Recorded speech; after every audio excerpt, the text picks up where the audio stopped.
They say that the two things you can't avoid are death and taxes.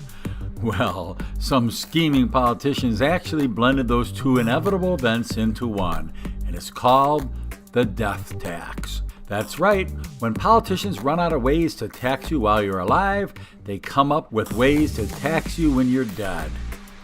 Imagine that after all the pain and suffering a family goes through after losing a loved one, they finally are about to get the meager inheritance from their life savings of the dearly departed. Of course, the family would rather have their loved one back than the inheritance, but they are willing to accept what is rightfully theirs. But wait, there's more. Or should I say, but wait, there's less. Why? Because of the dreaded death tax.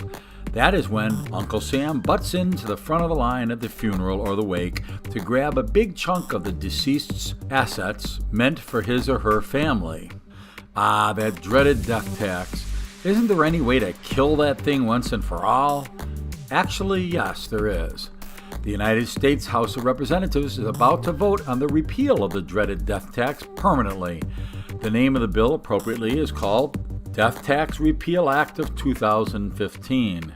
And the Association of Mature American Citizens, the nation's largest senior citizen advocacy group, says allowing money to flow from the elder statesman of a family to the family members intended to be the recipient of the inheritance is only right and proper. AMAC is supporting the Death Tax Repeal Act and urges others of all ages to do the same.